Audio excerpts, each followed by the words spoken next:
ನಮಸ್ತೆ ಎಲ್ರಿಗೂ welcome back to my YouTube channel. ಇವತ್ತು ವಿಡಿಯೋ ನನ್ನ ಮಗ ಸ್ಟಾರ್ಟ್ ಮಾಡ್ತಾ ಇದ್ದಾನೆ. ಸೊ ಇದು ಸಂಡೇ ಬ್ಲಾಗ್ ಆಗಿರುತ್ತೆ. ಹೊಸದಾಗಿ ಯಾರೆಲ್ಲ ನನ್ನ ಚಾನಲ್ನ ನೋಡ್ತಾ ಇದ್ದೀರಾ ಸಬ್ಸ್ಕ್ರೈಬ್ ಮಾಡ್ಕೊಂಡು ಸಪೋರ್ಟ್ ಮಾಡಿ ಅಂತ ಕೇಳ್ತಾ ಇದ್ದೀನಿ. ಬೆಳಗ್ಗೆ ತಿಂಡಿ ಹೋಟೆಲಿಂದ ಇಡ್ಲಿ ತೊಗೊಂಡು ಬಂದಿದ್ರು, ಮನೇಲೇನು ಮಾಡಿರಲಿಲ್ಲ. ಇದು ಚಟ್ನಿ ಸಾಂಬಾರ್ ಪರೋಟ ಚಟ್ನಿ ಸಾಂಬಾರ್ ಎಷ್ಟಿದೆ.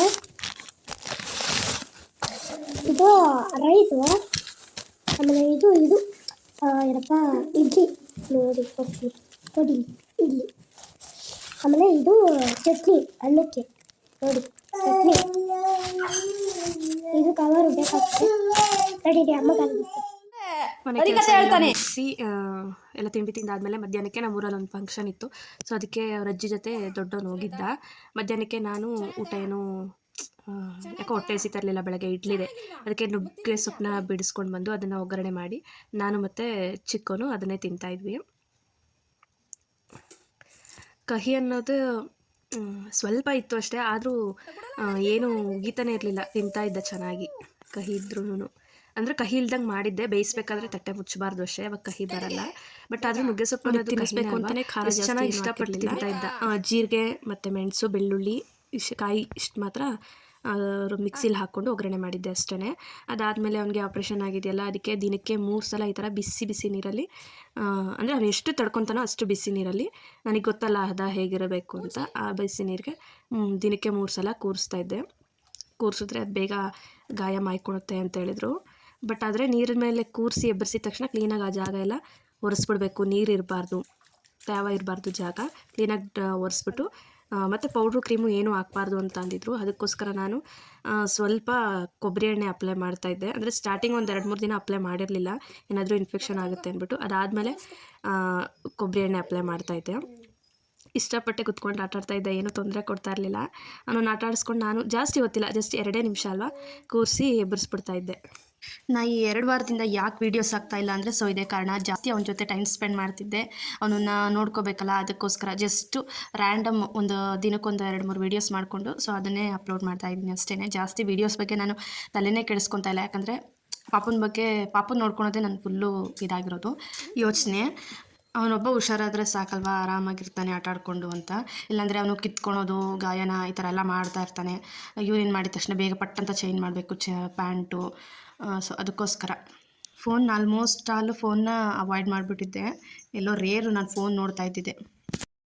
ಅವನನ್ನು ಎಲ್ಲ ರೆಡಿ ಮಾಡಿಸ್ದೆ, ಬಟ್ಟೆ ಎಲ್ಲ ಹಾಕಿ, ಚಳಿ ಬೇರೆ ಇತ್ತಲ್ಲ, ಅದಕ್ಕೆ ಸ್ವೆಟ್ರ್ ಸಹ ಹಾಕಿದ್ದೆ. ನಮ್ಮ ಮನೆ ಎದುರುಗಡೆ ಒಂದು ಮನೆ ಇದೆ, ಅಂದರೆ ಚಿರು ಫ್ರೆಂಡೇ ಅವಳು ಸಹ ಬಂದಿದ್ಲು, ಆಟ ಆಡ್ಕೊಂಡು ಕೂತಿದ್ಲು. ಮತ್ತು ಸಂಜೆ ಸಂಕಷ್ಟಿ ಬೇರೆ ಇತ್ತು ಅವತ್ತು, ಅದಕ್ಕೆ ನಾನು ಹೋಗೋ ಹಾಗಿರಲಿಲ್ಲ. ಅದಕ್ಕೇ ನಮ್ಮ ಅತ್ತೆ ಅವರೇ ಊಟ ತೊಗೊಂಡು ಬಂದಿದ್ದರು ದೇವಸ್ಥಾನದಿಂದ. ಸ್ವಲ್ಪ ಅನ್ನನೂ ಸಾರು ತೊಗೊಂಡು ಬಂದಿದ್ರು ಬಾಕ್ಸಲ್ಲಿ, ಅದನ್ನೇ ಊಟ ಮಾಡಿದ್ವಿ. ಮಧ್ಯಾಹ್ನಕ್ಕೂ ಸಹ ಏನೂ ಮಾಡಿರಲಿಲ್ವಲ್ಲ, ಸೊಪ್ಪು ಸುಧಾಯಿಸ್ಕೊಂಡು ಊಟ ಮಾಡಿದ್ವಿ.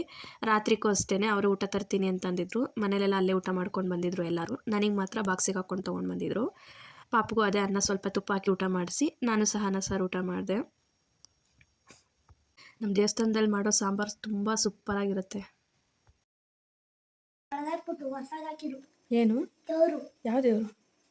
ಗಣೇಶ, ಆಮೇಲೆ ಆಂಜನೇಯ ಎಲ್ಲ ಹೊಸ ಪೈಂಟು, ಆಮೇಲೆ ದೇವರು ಗಣೇಶ ಎಲ್ಲ ತಂದವ್ರೆ. ಇದು ಮತ್ತೆ ಬೆಳಗ್ಗೆಯಿಂದ ವೀಡಿಯೋಸ್ ಮಾಡ್ತಾ ಇದ್ದೀನಿ. ಇದು ಬಂದ್ಬಿಟ್ಟು ನಮ್ಮ ಅತ್ತೆಯವರ ತಂಗಿ ಮಗ ಬಂದಿದ್ದ. ಅವನ ಜೊತೆ ಎಷ್ಟು ಚೆನ್ನಾಗಿ ಆಟ ಆಡ್ತಾ ಇದ್ದ. ಅವರ ದೊಡ್ಡಮ್ಮನ ಕರ್ಕೊಂಡು ಹೋಗೋಕೆ ಬಂದಿದ್ದ, ಅವ್ರ ಊರಲ್ಲಿ ಜಾತ್ರೆ ಇದೆ ಅಂತ ಹೇಳ್ಬಿಟ್ಟು. ನಮ್ಮನ್ನು ಕರೆದ, ಬಟ್ ಆದರೆ ನಾವು ಹೋಗೋಕ್ಕಾಗಲಿಲ್ಲ, ಪಾಪು ಬೇರೆ ಆಪ್ರೇಷನ್ ಆಯ್ತಲ್ಲ, ಮತ್ತು ಹುಷಾರು ಬೇರೆ ಇರಲಿಲ್ಲ, ವೆದರ್ ಚೇಂಜ್ ಆಗುತ್ತೆ ಅಂತ ಅಂದ್ಬಿಟ್ಟು ಬರಲ್ಲ ಅಂತ ಅಂದ್ವಿ. ಅವ್ರ ದೊಡ್ಡಮ್ಮನ ಮಾತ್ರ ಕರ್ಕೊಂಡು ಹೋದ. ಅವನ ಜೊತೆ ಎಷ್ಟು ಚೆನ್ನಾಗಿ ಆಟ ಆಡ್ತಾ ಇದ್ದಾನೆ ಅವನು.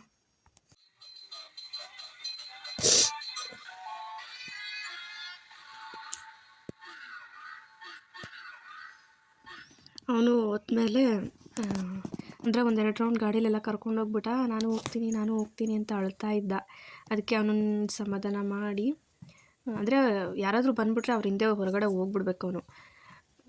ಆಮೇಲೆ ಅಳ್ತಾ ಇದ್ನೆಲ್ಲ ಸಮಾಧಾನ ಮಾಡಿ, ಮಲಗಿಸೋಣ ಸ್ವಲ್ಪ ಹೊತ್ತು, ಮಲಿಕೊಂಡ್ಲಿ ಅಂತ ಮಲಗಿಸ್ತಾ ಇದ್ದೆ. ಆಮೇಲೆ ಅವನಿಗೆ ಗಾಯನೂ ಸಹ ಯಾಕೋ ಉರಿತಾ ಇತ್ತೋ ಏನೋ, ಸುಮ್ಮನೆ ಇದ್ದ. ಯಾವಾಗಲೂ ಈ ಥರ ಸುಮ್ಮನೆ ಇರಲ್ಲ, ಮಲಗಿಸಿದ ತಕ್ಷಣ ಮಲ್ಕೊಂಡ್ಬಿಡೋನು, ಇಲ್ಲಾಂದರೆ ಜೋಲಿಗೆ ಹಾಕಿದ್ರೆ ಮಲಿಕೊಂಡ್ಬಿಡೋನು. ಆದರೆ ಯಾಕೋ ಸುಮ್ಮನೆ ಮುಖ ನೋಡ್ಕೊಂಡು ನಗ್ತಾ ಇರೋದು, ಸುಮ್ಮನೆ ಇದ್ದ.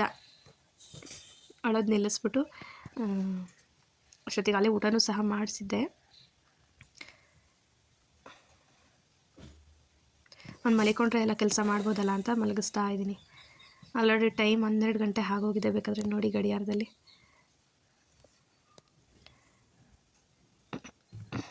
ಅವನು ಮಲಿಕೊಂಡಾದಮೇಲೆ ಸ್ಕೂಲಿಂದ ಯೂನಿಫಾರ್ಮ್ ಕೊಟ್ಟು ಕಳಿಸಿದ್ದು ಚಿರುಗೆ. ಅಂದರೆ ಫಸ್ಟು 24 ಸೈಜ್ ಕೊಟ್ಟು ಕಳಿಸಿದ್ರು, ಆಮೇಲೆ 26 ಕೊಟ್ಟು ಕಳಿಸಿದ್ರು.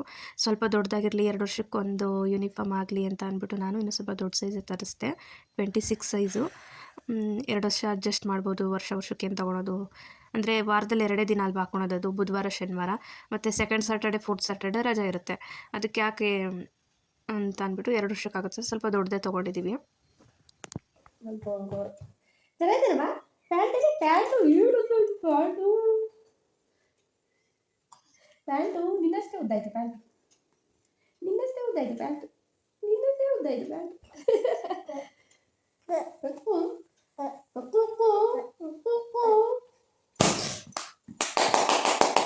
ಚಪ್ಪಳೆ ಹೊಡಿ. ರಾಮ ರಾಮ ರಾಮ ಸೀತಾ, ರಾಮ ರಾಮ ರಾಮ ಸೀತಾ, ರಾಮ ರಾಮ ರಾಮ ಸೀತಾ. ರಾಮ ಸೀತಾ ಮಾಡೋದು. ರಾಮ ರಾಮ ರಾಮ ಸೀತಾ.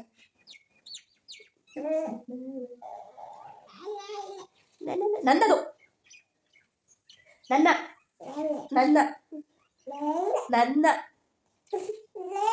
ನನ್ನದು, ನನ್ನ ನನ್ನ ನಿನ್ನ ನಾ ಹೇಳು. ನನ್ನ ನನ್ನ ನನ್ನ ನನ್ನ ನನ್ನ ಇದು ನನ್ನ, ಇದು ನನ್ನ, ಇದು ನನ್ನ ನನ್ನ ನನ್ನದು, ಇದು ನನ್ನದು ನನ್ನದು. ಸರಿ. ಅದಾದಮೇಲೆ ಸಂಜೆಗೆ ಸರಿ ಮಾಡಿದ್ದೆ. ಚೀರು ಬಂದ್ಬಿಟ್ಟು ನಾನೇ ಊಟ ಮಾಡಿಸ್ತೀನಿ ಅಂತ ಇದ್ದ, ಅದಕ್ಕೆ ಮಾಡಿ ಕೊಟ್ಟಿದ್ದೆ. ಅವನು ಸರಿ ನೋಡಿದ್ರೆ ಸಾಕು ಓಡೋನು, ಆಟ ಆಡಿಸ್ಕೊಂಡು ಊಟ ಮಾಡಿಸ್ತಾ ಇದ್ದ.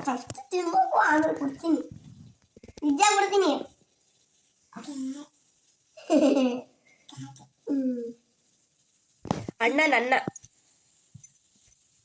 ಬೈ.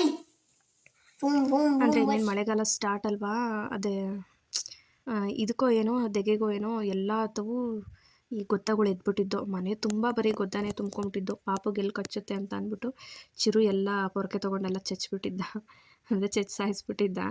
ಅದನ್ನು ನಾನೆಲ್ಲ ಇನ್ನೊಂದ್ಸಲ ಕ್ಲೀನಾಗಿ, ಅದು ಎಷ್ಟು ಹೊಡೆದ್ರೂ ಮತ್ತೆ ಅದು ಜೀವಂತ ಆಗ್ತಾಯಿತ್ತು. ಅದಕ್ಕೆ ಎಲ್ಲ ಕ್ಲೀನಾಗಿ ಗುಡ್ ಮಾಡಿ ಒಂದು ಎತ್ತು ಹಾಕ್ತೆ. ಸೊ ಅಷ್ಟೇ, ಇವತ್ತಿನ ವ್ಲಾಗ್ ಇಲ್ಲಿಗೆ ಎಂಡ್ ಮಾಡ್ತೀನಿ.